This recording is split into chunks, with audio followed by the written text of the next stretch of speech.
Hello. Hey everybody! Welcome to another episode here at Cocktails and Crimes.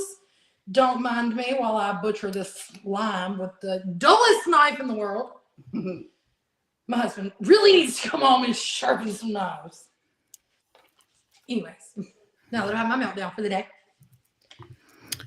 So I know that we missed last week. We had some technical difficulties. You had some stuff going on. We've all had some stuff going on. your super fan is already jumped in. He Well, said, y'all, we need some his and hers underwear, sleeping clothes. The man's briefs will say cocktails. The woman's bottoms will say crime. The bra will say C and C on each cup. I do not agree to this. I do not condone this nor agree to it. All right, guys. Listen, that's your super fan. So I don't want him. You can have him. Anyway, you're gonna wear yours because you can wear them. Well, we have to wear them together. I don't think that I want to wear them. You don't get an option. Okay. Negotiable. Jesus Christ. All right, look, we have really got to get it together this week. Come on, ladies. Just kidding. Look, it's the time of the year, and let's be honest, just a shout out to everybody. Understand that none of us are perfect, and as perfect as our lives seem to be when we're doing this, and as much as we laugh and we banter and we carry on, each and every one of us this time of the year could definitely use a friend. So, it just so happens that my friend is Tito's, and these two ladies, but Tito's is definitely my friend throughout this time of the year. So tonight's drink inspired by that, and why don't you tell us what case we're going to be doing so that we can tell them why this drink is inspired by this. So tonight we're going to talk about the Santa Claus killer. You know, it's real though, true crime. This is true. This is a real thing. So we're going to have a killer Santa Claus, and what better than that than to have a Christmas-inspired drink, which is one of my favorites, the mistletoe. There you go. On your screen. I've already had a few of these today. Good girl. 1 or 10. So, somewhere between there. But the answer is always 2, the first and the last. The ones in the middle never count. Right.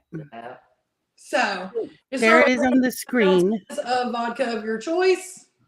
Me personally, like I said, I'm a Tito's girl. 2.5 ounces of cranberry.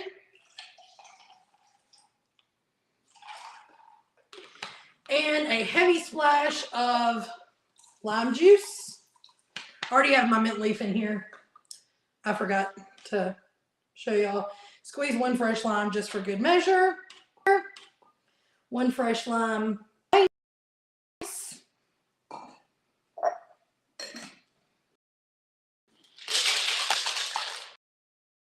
Is that pretty colored? It's shake and bake, and I helped. I swear that. Shake.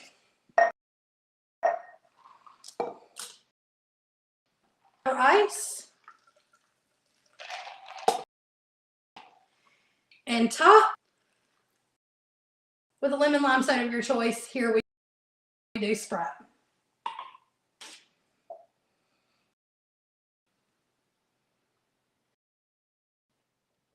I would get this job. Let's see. Do you get fired or do you get hired? Oh, well, you know. If you fire me, you just have the crimes, no cocktails. Oh, she gets hired. I'm always getting hired. I tried to get fired from the show. All right. I'm going to put that up on the screen in case you want to make that at home. So you've got the ingredients, and we'll post it on the socials here soon so that you can grab that and make it for yourself at home. Super simple, super fun. It's really pretty, so you can have this while you sit by the fire and watch your favorite show, or while you hack up your husband, or you know, whatever you're doing. Right. Yeah. And it goes great. Actually, if you look like your mine's back here somewhere, I normally make it in a big mug and just. I actually had to scrounge up to find a small vodka bottle in a case, but you know who's counting, okay? But with that being said, So you found this case for us. Honestly, with how much, so a lot of people don't know this. I really am a Scrooge. My shirt, I say Merry fucking whatever. No, like anybody that knows me will tell you, I am the biggest Scrooge.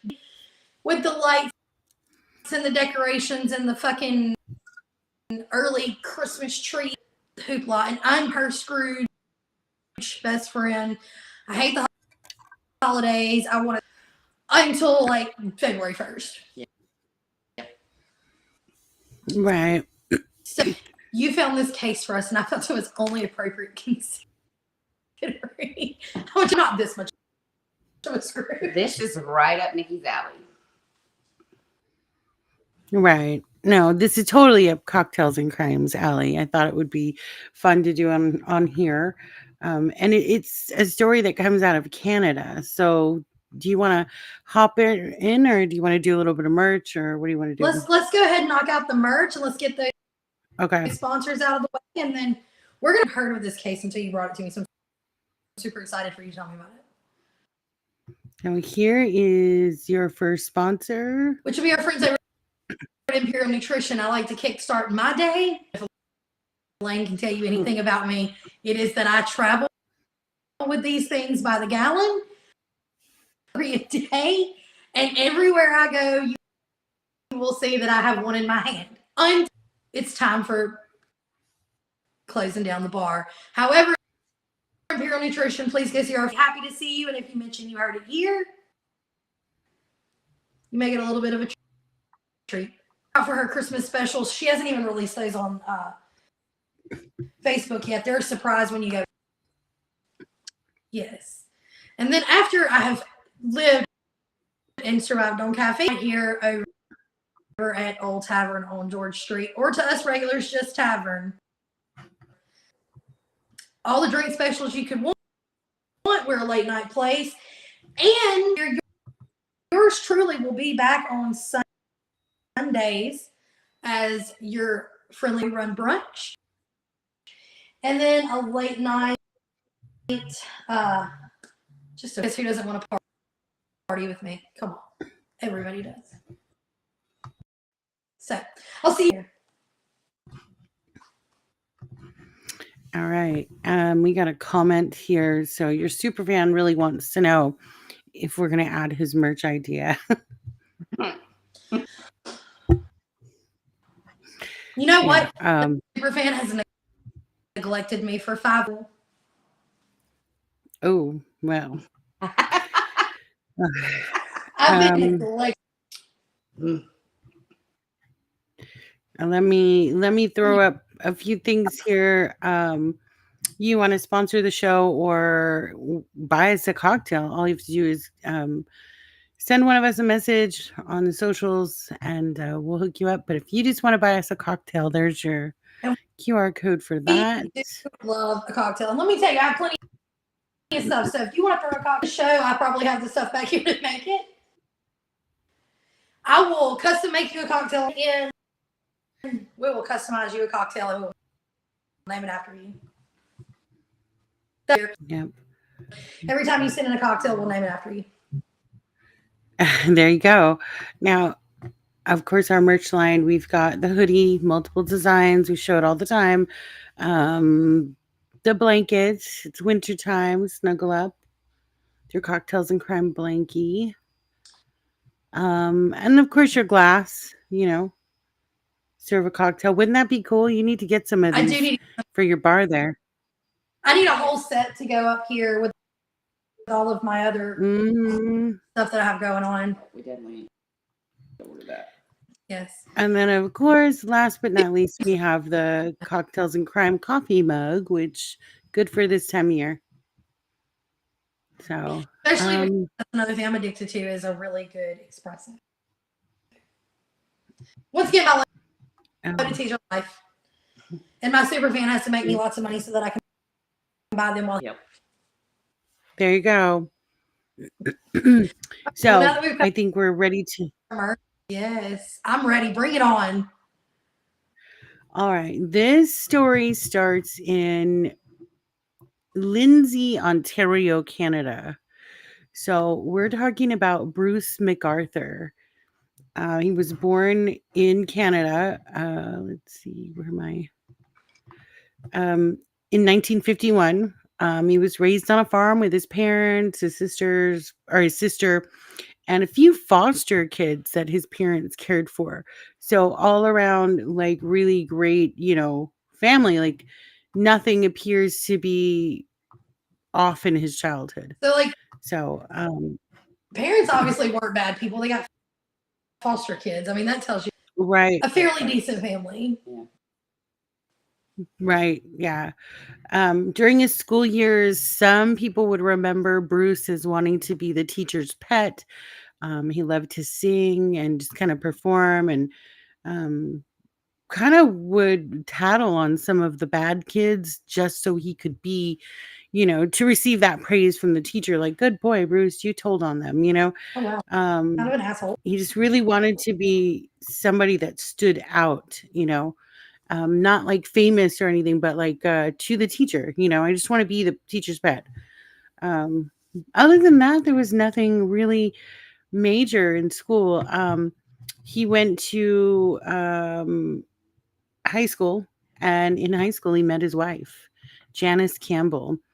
Um, During high school, the only arguments his parents would have in their household were regarding religion because excuse me, his mother was Irish Catholic and his father was Scottish Presbyterian.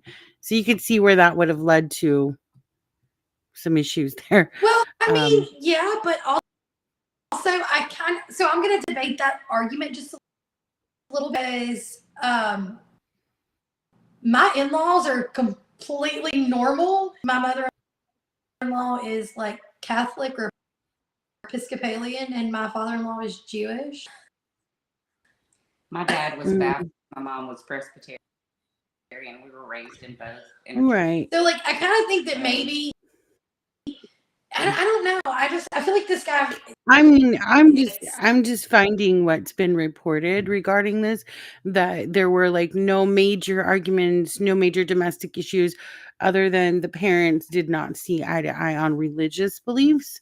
But in reports, it's never like, oh my God, this led to massive fights. So, I think it's just something that was reported. I think I wrote it in here mostly because it kind of shows that he came from, regardless of religion, he came from religion. So, yeah, and he still became a serial killer. What was that? I said, well, that's a mouthful in itself. Look, we all know I'm the one that's just like so anti. Do we know, like, when it comes to this teacher pet thing, was it just like solely kind of maybe crushing on the teacher? Was he like one of those students, teacher fantasy, maybe? Possibly. But that's like, see, that's the thing with the childhood. There's no major detail because there was nothing to report, normal childhood. Like when they're trying to figure out why he killed 8 people later in life, they look back at his childhood and they're not seeing any patterns other than, he wanted to be a teacher's pet. But I mean, that's not a trait that creates a serial killer. So, No. So nothing major in his past is basically it. High school, he meets his wife, Janice. The two graduate high school in 1970. He goes on to graduate from a general business program. Again, this is Canada, so I'm not real sure how like their college system works there. Probably a little different than ours. So they called it a business program. So I think basically he went trade schools, like Canada, when we lived in Louisiana, and basically they're like our trades who what is it, like all these that you see on TV, like NTI. Hang on a second. I gotta fix these lights. Hi. Hi. Look, I told you this time of the year, everything is just crazy. So many issues. I think Ann's move has affected all of us. It's been a mess. Everything's a mess. Yeah, these lights are supposed to be Like you set it to be stationary and then they start going crazy behind me like, "What the hell?" Yeah, so anyway, um, But yeah, no, I think that oh, when you're someone they say is it's like saying that this you are cutting someone's saying you're cutting out I am. a little bit. Hold on. Let's see if we Yeah, can. Let's make an adjustment. Hold on. Unplug that and then plug this in. We're gonna see if we can fix the issue with this. I don't know what is going on. I think yeah. We'll figure it out. Yeah, it's the audio. I just don't know on what side it's on. I don't know if it's on our side.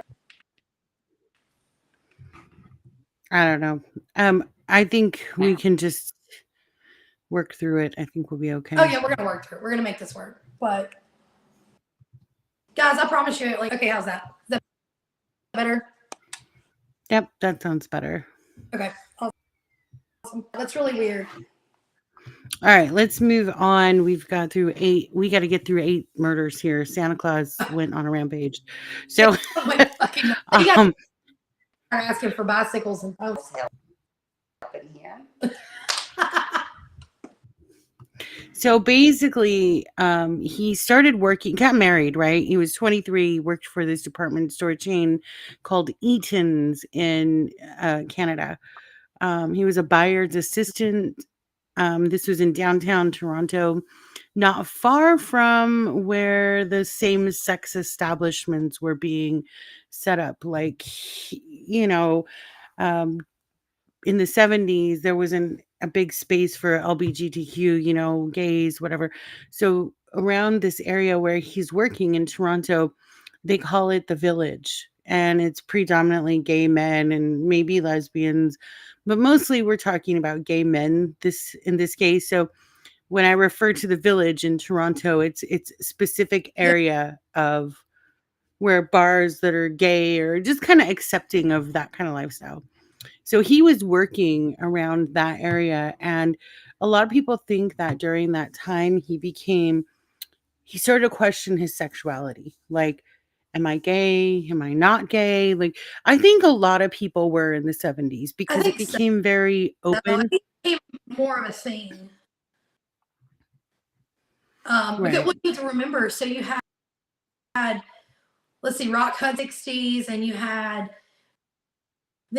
Queen come out and this. I think that really, I'm not saying that like Freddie Mercury started a gay movement. I'm just saying that like I think that he spotlight on people that were like, okay, wait a minute, maybe It made it more open. It made it more allowable. Like you're allowed to be gay. You know what I mean? And yeah. open about it. So this guy, When he's kind of questioning this. Though he did go on to have 2 children with his wife. They welcomed, their daughter Melanie in 1981 and then their son Todd in 1986. So he did go on to have 2 children. Um, he stayed busy within the church and with the kids and the wife, which kind of pulled him away from those sexual thoughts, gay, am I gay? Am I not gay? So he kind of kept himself busy. But in the 1990s, his parents had passed away, and he really just began to explore his sexual feelings towards men.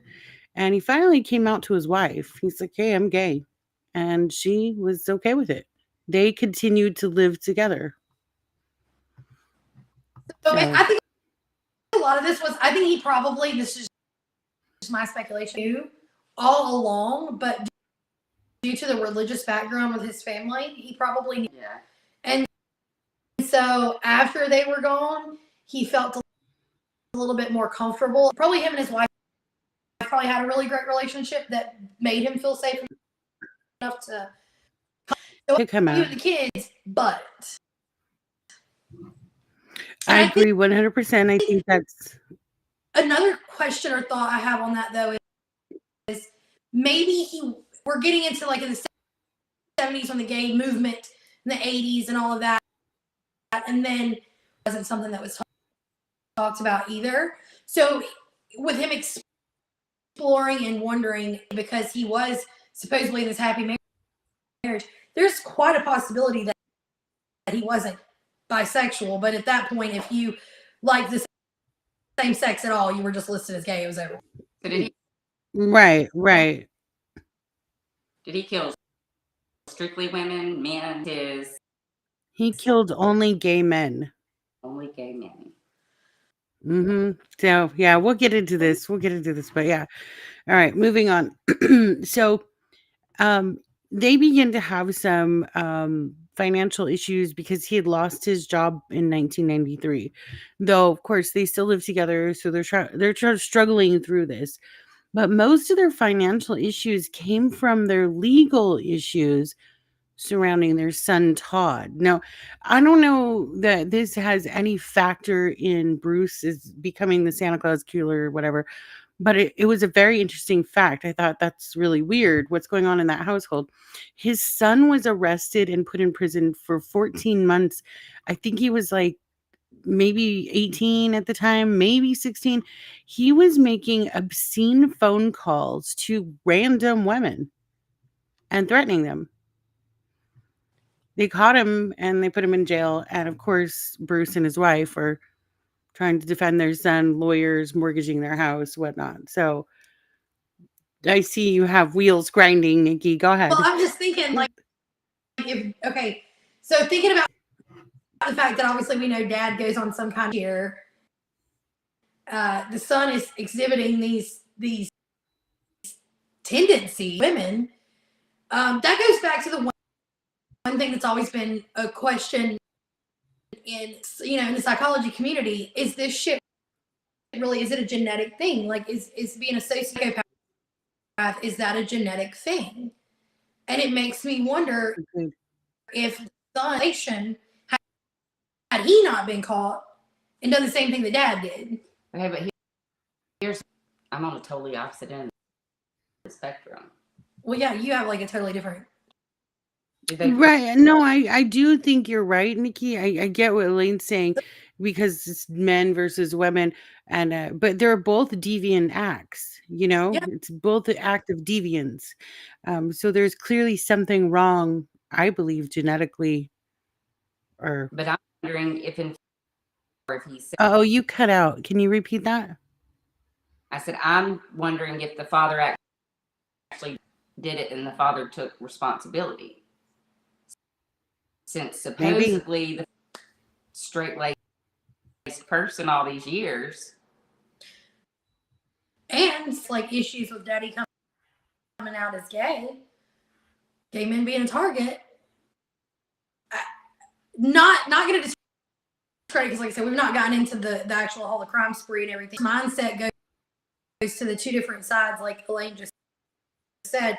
Number one, are we sure that it really is this something that like he just said, yeah, it was me, I did it? And then the genetics thing totally makes sense as well. But it's like two different aspects. Yeah. So I guess we need to learn more. Yes. So I don't know. I just thought that was an interesting tidbit there. Never saw anything more where it correlated to Bruce's, but you're correct. It's a very good possibility that maybe the son just simply took responsibility. We never know. So anyway, in 1997, Bruce and his wife separated. He moved to downtown Toronto, but we all know why, because it's the scene of the village, the gay community. So, of course, he's going to go there and be there. And in 1999, they declared bankruptcy. Just their financial issues were just too much. I believe they sold their house at that time, too. So, during Bruce's time there in Toronto, there was not an actual gay community like in the area or the location that he lived in. So he would have to frequent another area. Wasn't too far from his house, called Church and Wellesley. That area had like the whole village with bars that were, one of the bars was called Zippers. That tells you it's like geared towards gay. gay men. I'm I would have sorry? I would have definitely worked there or hung out there.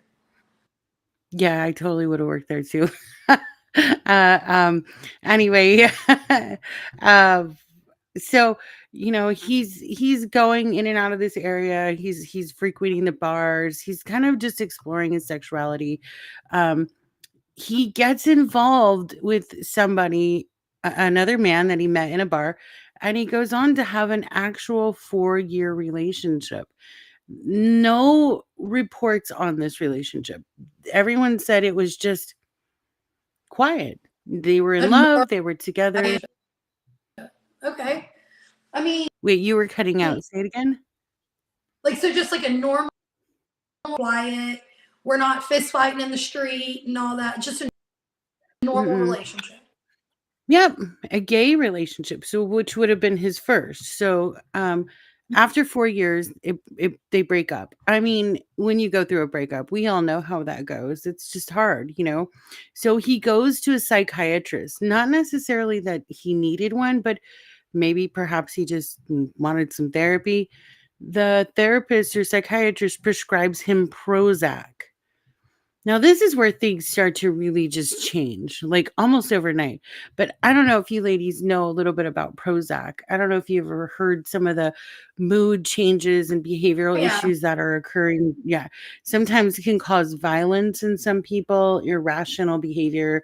And I think that's what we're about to see now. So he gets on the Prozac, and in this area he's pretty friendly. He jogs, he's pretty fit. Every day he goes out and he sees one particular jogger. His name is Mark Henderson. He's a model, very attractive, in his 30s. And we have a comment: 1000 milligrams is a great dose. I guess we're talking about Prozac, maybe. He's special. That's your super fan. I'm gonna have to get me one of those super fans. Anyway, What? um, so he would see this local model, jogging every day. They'd see each other at bars and they'd wave, hey, as they're jogging, nod, chit chat. But they never really like hung out, just kind of knew each other. Like maybe they were living in the same vicinity. So every day they'd jog, see each other on their routes. Well, on this day, October 31st of 2001, it's just a few weeks after Bruce's 50th birthday. He jogs towards Mark, who is like locking up his bike by his apartment building. This apartment building has a door in the front. You unlock that, and when you go in, you have multiple apartment doors. You kind of get that idea? Okay. So Mark is locking his bike up. It's Halloween Day 2001, and Bruce jogs up like, "Hey neighbor, how you doing?" He's like, "Great." They're chatting, having a great time. Mark is telling him about his Halloween costume and invites Bruce up to come see it. So they go into the main door of the building, and then they go to his apartment door. And as Mark is unlocking his apartment door, Bruce hits him in the head with like a pipe. And his first thought, he says that because FYI, he survived. The only survivor of this serial killer. So he thinks in his mind as he's falling forward into his apartment, did a piece of the ceiling fall? Like what? Because he's really confused as to why Bruce would harm him. Of course. They're just acquaintances. What was that? I mean, you see this person all the time. Hey, how are you? And then all of a sudden, bang. That's very out of. I would just think that if you're going to kill a gay man, you probably would have, or your boyfriend or whatever. Right. So this guy's really confused. He's still alive, so he fights back. Like he literally fights back. Bruce he's throwing blows at him. He's swinging at him. The guy's ducking and dodging. And at one point, Bruce picks up a pipe and smashes a few of Mark's fingers. And Somehow he was able to get to the phone and dial 911. The dispatcher's like, we're on our way, whatnot. And Mark is trying to pull the phone out of the wall. Now, this is 2001. People still had landlines and all that fun stuff then. So paramedics arrive. Obviously, Bruce is gone. He bolted. I think most of the world at the time, being gay, lesbian was still taboo, even though it was 2001. The paramedics and everybody that responded to Mark, they failed him. While he lived, they had asked him, like, who did this to you? He's telling them, this guy, here's his name. And they're like, oh, did you invite him in for some, intimate time and it got out of hand? Yeah. So it was a failure on their part all the way around. And told, well, you invited a deviant into your house because you're a deviant, so you got what you deserve. Yeah. Back then, it was just too new, people. I mean, gay and lesbianism, LGBTQ was not new, but I think it was new to being directly out in the open. And so, a lot of people were still very closed-minded to it in 2001. So, of course, these paramedics take him to the hospital. Go ahead. I think so. I think that a lot of it comes from strong like, I remember one time growing up, the whole, it was almost like being gay was contagious. If you're friends with someone that's gay, that can rub off on you and make you gay. People treat it like it was a disease. And absolutely. Time, this person calls 911 for help. It doesn't matter what he invited him in for. It doesn't matter basket weaving. He still didn't get. Someone attacked you. I think that's bullshit. Yep. Yeah. So, he does go on to be punished in a court of law, obviously because he attacked someone. But again, no one really knows, like, they attribute it to, like, oh, you must be like a prostitute and your John fucked you up. Excuse my language. Oh, wait, we cuss here. Never mind. But basically that's basically what they were thinking. They kind of deemed Mark like, oh, you must have been like a gigolo or like, a night worker or streetwalker, basically implying he was a prostitute and that was his John and he got rolled. Basically, that's what they were trying to say in court. But because Bruce did, attack someone, he went on to, let's see, what was his, he turned himself in. He did turn himself in because he knew they're going to get me anyway. He was sentenced to 1 year of house arrest and 3 years of probation. Wow. And then banned from the gay nightclubs. I kind of laughed at that one because how do you enforce that?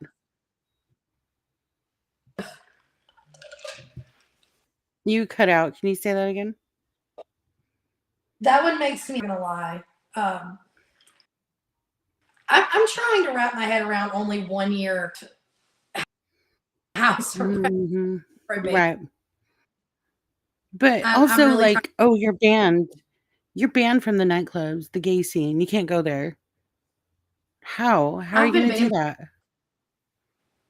Okay, listen, I've been tossed out of many bars, okay? But they never banned me. And even if they did, like, how do you enforce that? How do you enforce that? Yeah. So I can tell you, my picture is up at 1 on the wall. You can't let me in the door. It happens. Oh, I've got stories. Yeah, for days. But I was not the best person at one point, but hey, it was fun. It was fun.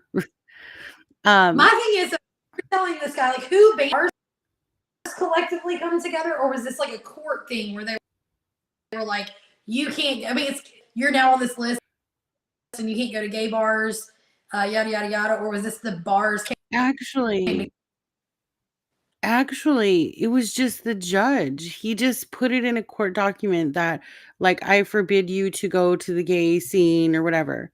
But you can't actually. I don't know Canada's laws, but I would imagine that I can imagine businesses, that a bit more. right? Well, businesses themselves would be the same, where you couldn't force a business owner to reject people unless they wanted to. I don't know. I don't know their laws there, but obviously it didn't work. So moving on, he was also ordered to provide a DNA sample to be placed in a database. I think the United States should do the same. If you commit a violent crime, your DNA should be in a database somewhere. I agree. 100%. Mhm. So Bruce tried to explain to the judge, oh, it's just a combination of the anti-seizure medication and muscle relaxers I'm taking. That's why I'm acting crazy. Argument, but maybe the Prozac. We have another comment from Jocelyn. I slept through so much. Man, I got to catch up. Well, stay with us. We'll catch you up. Wild. I'm sorry? You're cutting out. That's my oldest kid. There you go. Let's see. Where were we? So, I read somewhere, and I don't quote me, I don't know if it's true, but I heard that some people take muscle relaxers and it's something to do with the sexual thing. And you're nodding, so you must know. For poppers, yeah. Say it again. That was the thing. Poppers came on the scene. Okay. So they would do. Basically, it would almost like make it easier with less preparation, but then poppers became and muscle relaxers were out, and now it's just poppers. Poppers are still a thing. Okay. So, but I argument of those two combinations are bullshit. I would say maybe I would have thrown in like a fucking lunatic. I mean, I like to drink, but I have never played with any kind of drugs ever. So I really don't, like, I'm pretty innocent to that kind of stuff. I don't really understand like how they correlate with each other. So I can help you out on that. I know that. And the only reason okay. some of the bars up here because she's the bad kid. I wasn't, and we're the good kid. Like, here's the thing though, I never did the drugs. Okay, like I didn't do the drugs. I know people that did them. But no, I do know that the argument of the muscle relaxers and his anti-seizure medication, a horrible argument. But I think that if the Prozac argument had been brought in, probably would have been more of something substantial. Oh yeah, I think that he would have been altering substances can have that effect. I mean, if you listen to any, what is it, Cymbalta, Zoloft, Prozac, what's the other one? Selexapro, they all tell you, oh, if you experience these tendencies, if you get violent or if you feel this way, which really to me is kind of fucked up, the shit that makes people feel that way, but the side effect is worse than the actual fuck. What most people don't think about is there's an actual gene that you carry that tells you whether set of drugs or this certain set of drugs. So if you were one of those that benefit, you would have needed to be on the other side of the spectrum over here. Yeah. Had they not done genetic testing, and no psych office does genetic testing. You can have it done yourself on 23andMe for a heck of a lot cheaper than you can have it done. Yeah. Because now people are realizing it's a thing where most people don't need Lexapro or Valiums or certain other things because their body doesn't process. They need the other side of the spectrum, which would do them a heck of a lot better. Here it is. Here's the meds. Go. Mm-hmm. I mean, look, I'll say this much. I do know from personal experience. At one point, my piece of shit incubator drugged me to every therapist. I didn't need drugs. I needed a different parent. However, listened and was like, she doesn't need fucking drugs. But I had a stack of prescriptions, and everybody's Prozac and Zoloft are basically the same fucking thing. Right. I think they are the same. Yeah. They wrote me a handful of these things, and I never even filled them. I never took any of them. And Chris was just like, bitch, maybe she needs a different family. Right. But I was back, and here's the thing though, and I can speak on this saying, this is back when they were trying to treat mental illness that's a chemical imbalance. When BPD is not, maybe this guy didn't have a chemical imbalance that needed meds at all. Maybe he was suffering from. So I feel like he was failed by. Absolutely. The health victims of his were failed by the justice system. Yes. You know, I mean, and I do remember in the early 2000s when Prozac became a thing, everybody was on it. Everybody, like, oop, Yeah. I feel sad today, so now I'm on Prozac. What was that? This is mommy's little pick-me-up. This is, you know, I remember it was marketed as so many, and it was a miracle drug to everybody, when realistically you were doing nothing but numbing 3/4 of the people that you gave it to. The other, you know, quarter you were turning into fucking psychopaths. Right. So I think I don't think they actually prescribe Prozac as heavily as they used to. I think that they use it last resort for them now. Right. So he went on to, you know, get off his probation, and obviously that ban from the gay community was kind of a joke because nobody can enforce that. I mean, I sent a letter to all the bars and like, we barred this customer. Like, the judge, are you going to sit at the door and make sure he doesn't come in 7 nights a week? You know, come on. Right. But I would imagine, like, I mean, I know in the United States, this is Canada, so who knows? But in the United States, it's I would infringe on the business owner's rights. So, but anyway, he goes on to start a landscaping business. Okay.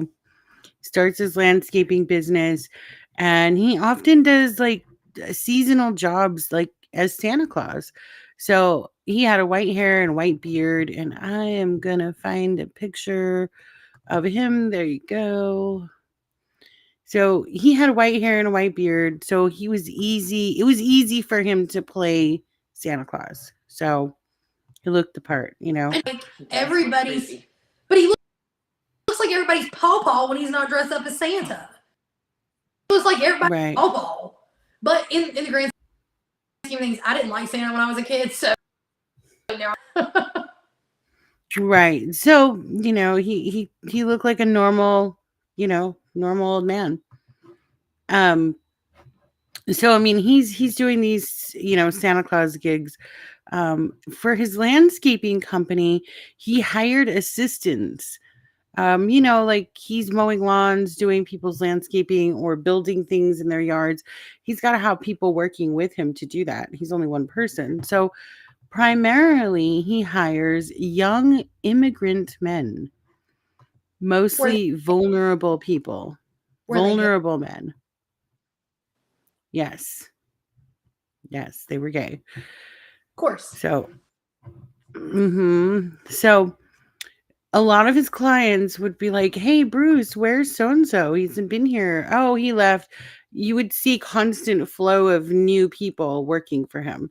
Like nobody stayed long term. So, no real understanding of why, other than maybe he was sexually harassing them. I don't know, but or he killed more than they think he killed, and nobody. Right, very possible. So at the end of his work days, he would go stalk the village. He would be over there where he wasn't supposed to be, looking at the clubs, checking people out, you know, looking for victims, whatever. So was he'd wander with his boyfriend? I'm sorry, what was that? Was he still in a relationship with this? No. So remember, he was in a relationship. They broke up. And that's why he got on Prozac, because he was suffering from that heartache. Then he beats up Mark, so serves his little nonsense bullshit sentence or probation, and he's been single now, starting his business and just kind of like really trying to live life. But it didn't last long. He met, his name is Skandaraj. I'm not going to try and pronounce the last name. Friends called him Skanda. He met him in 1999, but they didn't become involved with each other until the early 2000s. Skanda was an apprentice under Bruce at his landscaping company. Surprise, surprise. Let me see. I'm going to find a picture of him. Where are you? Okay. There he is. This is Skanda. Immigrant, didn't have any family here, was trying to learn a new trade. So Bruce is like, oh, you can be my apprentice and I'll teach you all the ways of, landscaping and whatever. And not only was he an apprentice, but they became romantically involved. Like sexually involved, maybe not necessarily a full on relationship, but they were involved. But yeah. So Skanda was like super proud of being part of this landscaping company. He would tell his friends, like, look at this koi pond we built, look at the, these flowers you planted. He really liked doing what he was doing. But everything seemed happy. But on September 6th, 2010, he was leaving the nightclub Zippers. And 10 days later, he was reported missing by his family. Or by friends, not family. He didn't have any family in Canada. He was a refugee of Sri Lanka, but he did have friends, and they reported him missing. And I mean, I don't know if you want me to tell you the ending to that now or at the very end. He was one of the victims. So did they, or are they like, oh, well, he just moved on somewhere else? You're cutting out. Can you repeat it? Did they investigate it as a missing person, or again, Toronto really didn't put any effort into investigating anything at all. They were like, he's a refugee, he's gay, and we just, you know what I mean? Like, they just didn't put any effort into it. They were like, maybe he doesn't want to be found. Yeah. He's a grown man. That so wondering was like, were they interested in person, or were they like, nah, he'll turn up? Basically, they just never looked into it. Oh my gosh, my camera. We are just too many technical difficulties.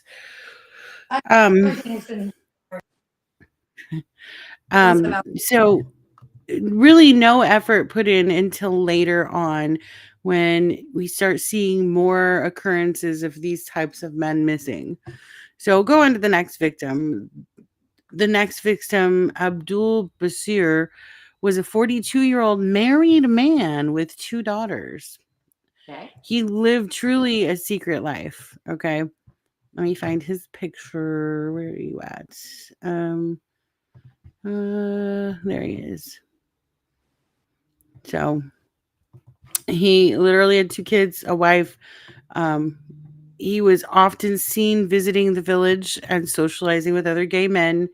He worked at a printing company, and the last time he had been seen was at a bathhouse in the village. I kind of have an idea what bathhouses are, but a little more innocent here, so not fully sure what the hell. There used to be a lot of them in New Orleans. They were painted up as a sauna, basically. Basically, you would buy a membership, and it was almost like, a spa type setup, but it would be, it's a free for all. I hate to, it's the only words that I like an orgy. One back when I was in high school, whose dad got ring in New Orleans, and it was a whole and they shut down a lot of them. I think there may be one or two still in New Orleans, but they're spa now. But they would have like a saunas, and they would have massage areas. Well, I was going to say, like in Hot Springs, Arkansas, they're everywhere. Yeah. You have actual bathhouses. This is like so go in and you would sit in this big hot bath. Yeah. And then that was the original concept of it, and over the years it got twisted and turned. Not so. He was seen there December 29th, 2010. Now, remember, the last one was murdered September, so now we're in December. Abdul had a quick conversation with his wife and said he was with coworkers, but really he was at the bathhouse. And he told her he would be home that evening. But when he doesn't come home, his wife reports him missing. Several days later, his 2002 Nissan Sentra was found abandoned in the Toronto area of St. Clair Avenue and Mount Pleasant Road. And this wouldn't be too far from where Bruce stored his landscaping tools. He has a warehouse there. Isn't Santa supposed to be in the North Pole at that time of the year? Nah, he was in Canada killing gay men. Just saying. I mean, so just say toys for little boys and girls, not all for them. So if the police had been smart at this time, they may have looked at the two as a connection, a correlation here between these murders, because both were involved with Bruce at one time or another. So Abdul was not involved in a relationship, but had crossed paths with Bruce and perhaps had a sexual encounter or many with him. And so you see this pattern. Now, Bruce is a landscaper. He has a warehouse somewhere in that vicinity where they find the car. I think we know where we're going with the warehouse thing. He's not storing toys there, Scott. I don't think not he's storing storing toys there. trailers at the egg. Huh? I don't think he's storing lawn mowers at this location. Yeah. So then next victim, Mahid, he also was living a double life, though he wasn't married. According to the bartenders in the village, Mahid had been active in the village since the mid 1990s. He lived with a partner who had also not come out. Sometime after Mahid's partner passes away, let me see if I can find Mahid's picture here. He's a partner that passed away. I'm not sure what he passed from. He pursues Bruce. He literally pursues Killer Santa Claus over here. He's like, I like you. Let's hook up, whatever. I don't kink shame, but I've had a Santa kink. I don't kink shame, but I've never had a Santa kink. That's a new one. No. Yeah. So maybe the Grinch. Right. Okay, that'd be fun. So a Grinch costume for me. Right. Oh, super fan. Oh, so they had crossed paths at a nightclub called the Black Eagle back in the day. You know, Mahid and him kind of like never were together, but like partied together. So after his partner dies, he goes and he hunts down Bruce. He's like, I want to hook up with you. Let's do this. And then he disappears around October 18th, 2012. And that's it. A lot of these victims have no families, so there's no more detail on anything about them. I think that's for people that he knew it would be hard for them to find any information on. Right, and that's what I always thought, and I think I read somewhere his victims of choice were vulnerable people, vulnerable individuals that literally no one's going to come looking for. Maybe a few friends or an employer, but no major family. Like, you already know, our families would come in like the fucking army, man. They'd come looking for us, you know.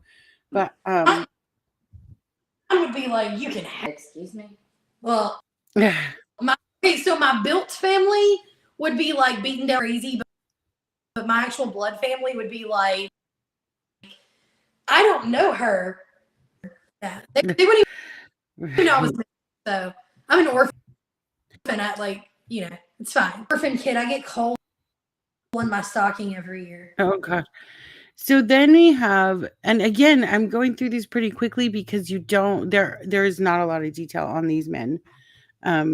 Again, most of them were, refugees. Oh, Jocelyn says, not the blood family, they would offer us up. But you know what I mean, whether it's blood or not, like somebody would come looking for us. We know that, right? Somebody would. Oh yeah, like my kids. I went missing and Elaine, she would be like, all right, hold up.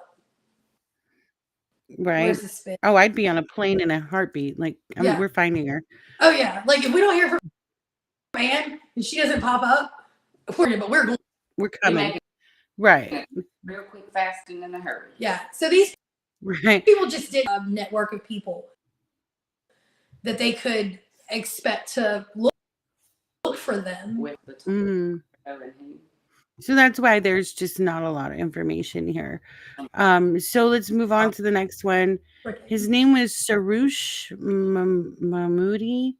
Again, I almost wondered, and I hate to be like this, I almost wondered if he had like maybe a little racism towards Indian because, or that these types of cultures, because it seems like they were all of that. Not all of them. There is one or two that was different race.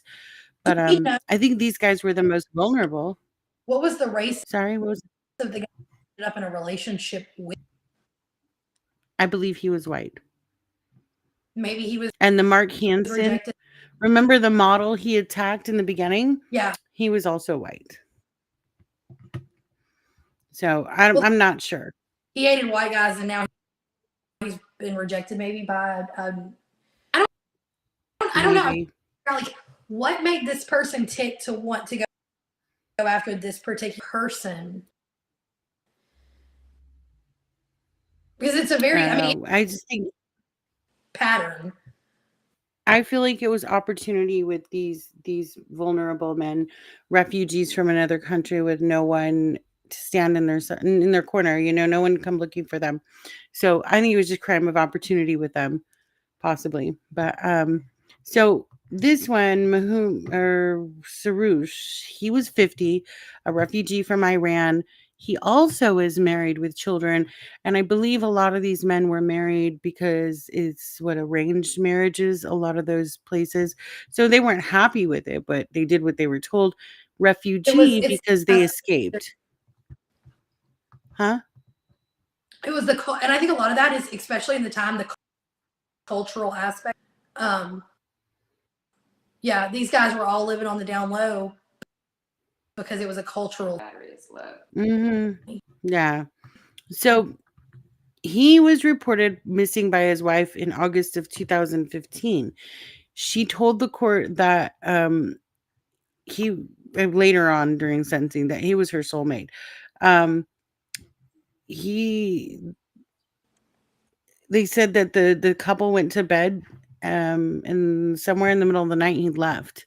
She assumed he went to work, but they never found him alive. So again, association with Bruce. He had some kind of association with him. They last seen alive August 14th, 2015 by his home near South Cedar Brae neighborhood. He was a manufacturing plant worker who lived with his wife. Somehow he must have lured him out in the middle of the night, they were never able to connect him to the Toronto's gay scene, but they did. Police found out that this guy was in a 4-year relationship with a transgender woman he met in a bar. So they assumed he's gay, living that double life. And then we have Karushna. I'm so sorry if I destroy these names. Karushna, here he is again, heavy ethnicity here, and he where is it at? He is 37, came also from a war-torn Sri Lanka to Canada, seeking asylum and a better life. He didn't have refugee status, so he's really living underground, like under the grid here. Doesn't want to get caught up in anything, you know. Um, and it wasn't apparent, like when he vanished. People actually thought this poor guy was hiding because he didn't have refugee status. So no one thought that he was dead or murdered, or they thought he was just hiding Oh, that's even because, worse. well, This I guy. know. No one was even looking for him. Yeah. So sad stuff though. Then we come to this guy, one of the last few. His name was Dean Lissowick. Now, this was an odd one because look at his picture. Completely different than the rest. He doesn't Appearing to be Caucasian. know at all. What was He that? doesn't fit this stereotype at all. No, not at all. So he is 47, loved life adventures. He had some mental health struggles and obvious issues with substance abuse. Unlike his other victims, he was a sex worker and was never reported missing to the police. He was a prostitute and was never reported missing. We only find out about him in court hearings when Bruce is arrested. So, yeah. He has a daughter, and I guess she'd attended and was really like kind of, broken up about not being able to have a relationship with her father anymore. Not a lot of information on these people because obviously they come from strange different walks of life. You have the next one, Salim. I don't know if I'm saying that right. Salim. So here he is, another ethnic person there. And he came from Turkey in 2013. And he was gay, openly gay, settled into the LGBT neighborhood. Was living happily, he was just happy. Everything was good. They said he was very kind, a lot of humanity, but also struggled with substance abuse. So, you have a serial killer targeting people that are vulnerable. So, people that are using, substances to self medicate, they're vulnerable, they become prey. And this whole time So, is living as a landscaper and as Santa Claus, and no one. So this is how did he have caught? Considering he's targeting people that no one is reported, they're not looking for these people. So okay, so we're gonna get into the last victim here. And this is how he gets caught. This victim mobilized the gay community. Like they came looking for some they knew something was wrong. So this one is Andrew Kinsman. So obviously a little bit of a different look as well. I can't even begin to describe this. This guy was really tall and they called him a gentle giant. So to take on that guy, you must have been looking for a challenge. Yeah, you were bored with your previous situations. He was very connected within that village community. The moment he went missing, like everyone knew. Everyone was like, "Where is Andrew? What is going on?" He was the community. So, like, serial killer Santa picked the wrong victim because this totally mobilized the gay community. Rumors were flying. There's a gay killer on the loose. 2 months after he went missing, police launched the Project Prism Task Force to investigate his and the one Isan, the last victim, the last two. Police believe that Andrew, this last one, was sexually involved with Bruce and it was around June 2017. They found the entry Bruce in Kinsman's diary on that date. So Andrew Kinsman, the big gentle giant, he's writing in his diary about Killer Santa and their experience. So that's where police find, hey, this guy's DNA's in our system. He's attacked gay people before, and he's had relationships or sexual relationships or encounters with every single one of these victims. And that is how Bruce MacArthur was got. The gay community came forward. What was that? And did he confess to more? Or I wasn't able to get the transcripts on this one yet, but I do know that let me see, legal proceedings. I know he admitted to a lot of it. He just it says the disclosures were more than like 10,000 pages, and that's just way more than I could handle with my life changes that are occurring right now, like moving and packing and I'm reading marriage, and it was 10,000 pages, which is a little too much for me. So on disclosures when we get to, okay, so this is what people don't understand is like you and Elaine all actually have like big girl jobs. And so like when we do this and we're preparing for something, it's y'all go to work and then y'all come home and then y'all work on this and we all collectively work on it. You're saying like 10,000 pages. Well, it's like when I messaged you, so one of the cases that we want to do thrown out, and it's been such a thing. I don't even know. I think it's in just one file to go through, and it's like that's just one of information that we've received, and that's why I take work on a case and we read and we like highlight, we make all of, and we do this between your both of your jobs and what I can do at home.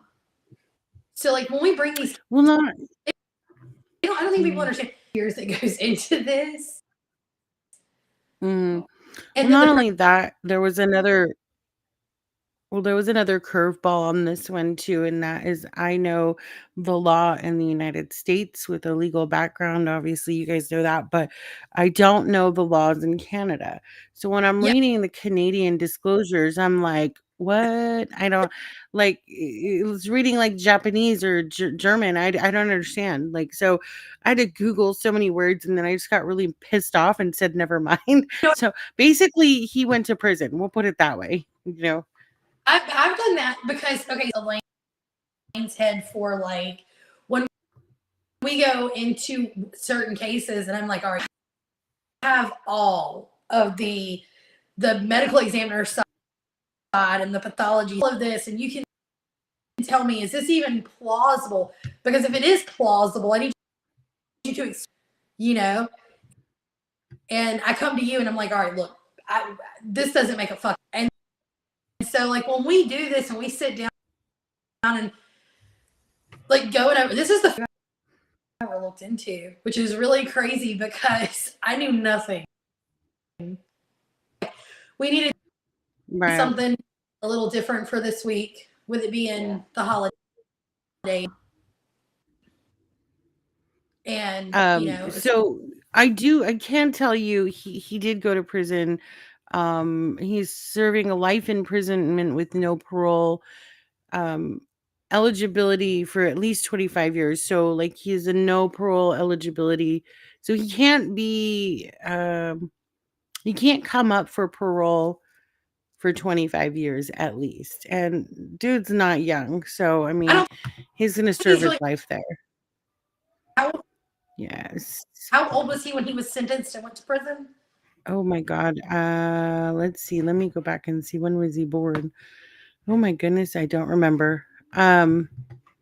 He'd got to be in his 50s, mid 50s. So like early 60s. Okay, I do have a question. We talked about this one, but y'all, I am so hard like following the TikTok thing, but y'all know that Gypsy Rose is getting out this year. Yep. I'm very happy for her, though. I mean, I don't think that girl should have ever gone to jail. I Honestly, agree. that day in jail. I think that she did exactly what had to be done to get her out of a situation. And actually, I really do actually want to kind of do something on that. And I think that we can all collect a really nasty, fucking, just insane. But that just like, I think we should do like a bad parents week. Like, you know what I mean? Talk about mine, but we would be here. Yes. Hey, you know what? We'll throw in a little bit from my last Unexplained Realms show, the California 5 in there, because I hate to say this, and I hope I don't get booted off the internet, but a lot of it was just bad parenting. So you can only get canceled if you let yourself get canceled, in the words of Ursula. Right. I try to be responsible in my show. I come over here and I get to cuss and talk shit, and it's fun. We were talking about we were actually going to do that case, and then and the things that we've got to collaborate on.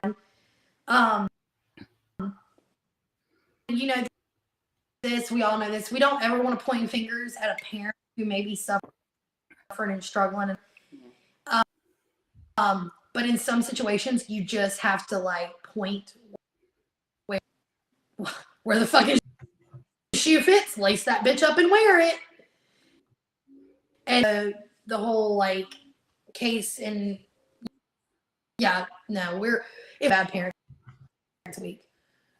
And so bad parents, you can go back to some of our other cases, Summer Wells, and there it is. God. Probably do a follow-up on that one. I think there's been some new stuff come up. I've tried to follow it really tightly.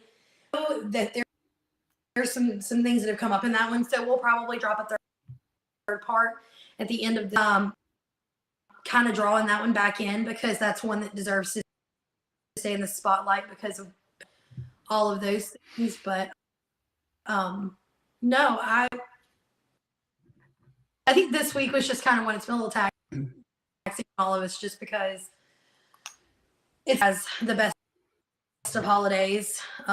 Yeah, the holidays are hard. I mean, with my health issues, the moving, new marriage, all of this stuff just kind of I don't know. I think the only reason I was able to write this one is it takes me away from all the nonsense.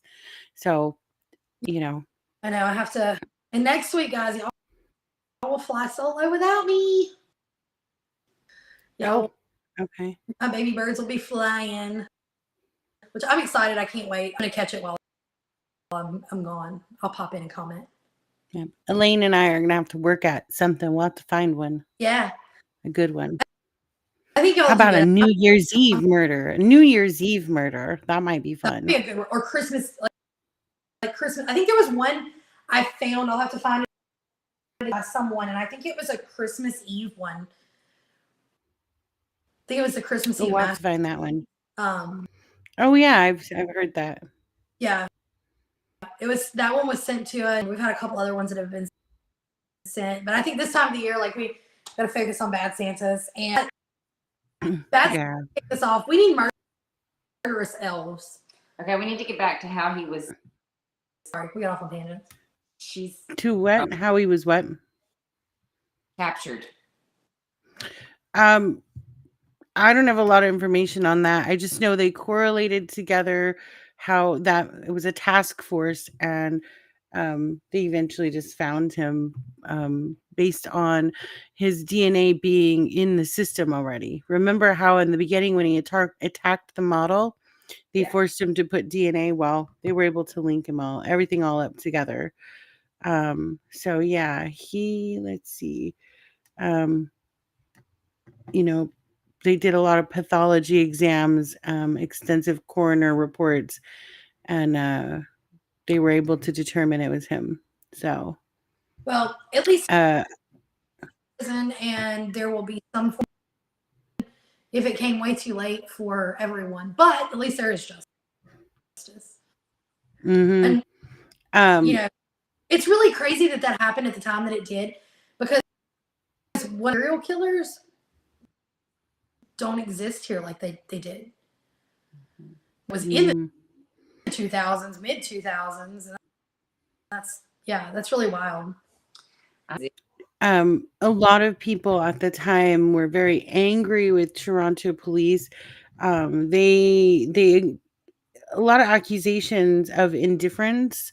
They felt like the Toronto Police Department didn't care enough, that it's another gay man, it's another homeless person, it's another race that I don't care about. So the Toronto Police Department came under a lot of scrutiny over this one, as they should, though. I mean, Sure. they just dismissed it. They dismissed it. Horrendously dropped the ball on that one. Mm. And that goes back to, like you said, they looked at it and was like, it's just another transient. It's just another ref. And unfortunately, I think overseas, that's still a lot of the mindset in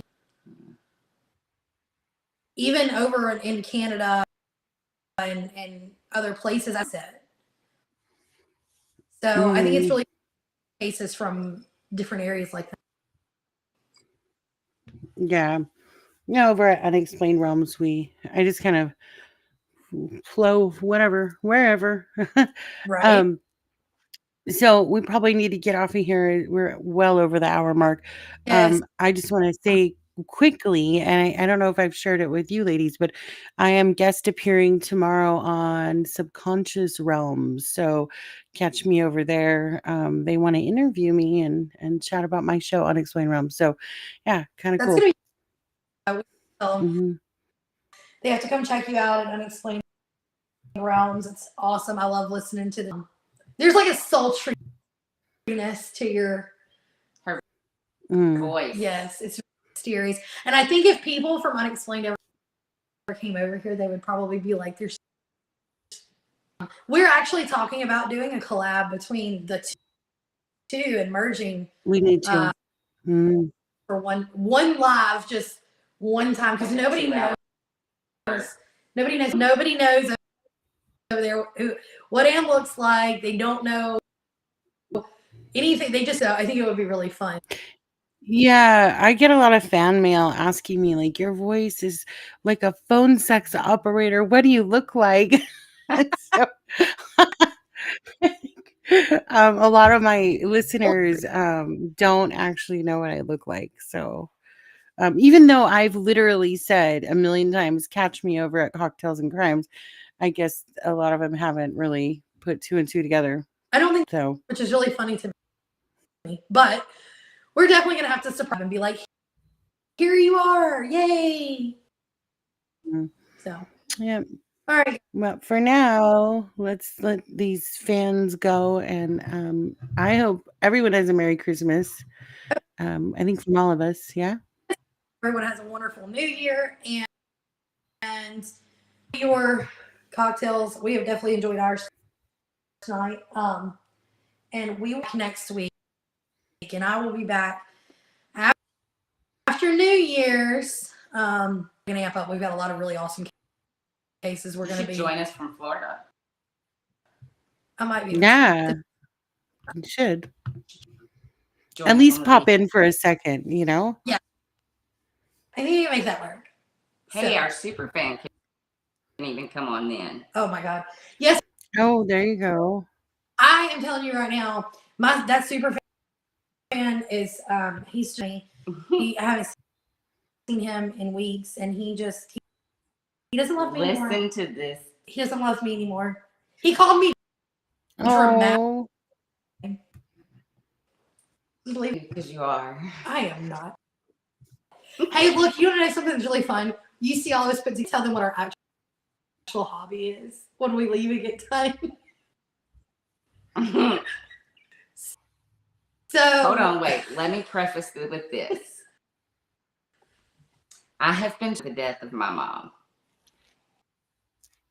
It's very public here. Everybody knows. In order to help cheer me up, we have started this thing where we watch every stupid show that is out there. We started with that we started out with like the Exorcist Files or some crazy something, and to let you know how crazy we can get. And we ended up in one called The Garden. oh my lord, Cult Oh gosh. Commune, and then we watched the. Have you not watched Twin Flame documentary on Netflix? I had to stop. Anyway, we need to get off of here. But yeah, I watched that and went, oh my God. I think brain cells just rotted out of my head and are sliding out of my ear. And yeah, no, But that was horrible.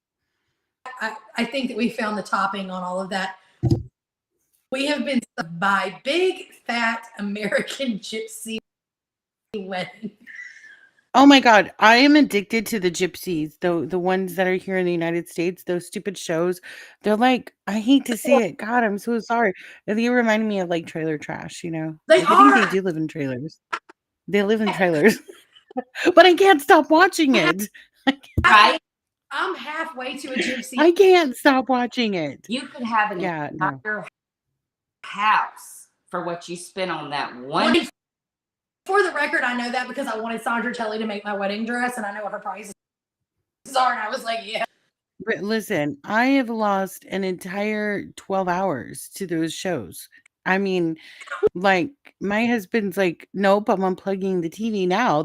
You're burning brain cells. Okay. When we get off here, seriously, we're gonna literally go to her house, up in her bed, and watch gypsy weddings. I wish I was there. Just like right here in the middle of the bed. Look, the conversation, Yeah. hilarious. Oh yeah. They're No, but you know what? Like he tried to make me stop watching him and then like, when you can't beat him, join him. So there he is with his snacks and he Oh, was like, "What the fuck?" I'm like, "Right? We can't stop watching it." Yeah, it's just it's an addiction, really. The gypsies, I don't know. We may end up Honey Boo Boo I after. don't know where we're gonna go next. Oh God, yeah, that one's a good one. The gypsies though, real quick, the fights that break out at those weddings, off the hook.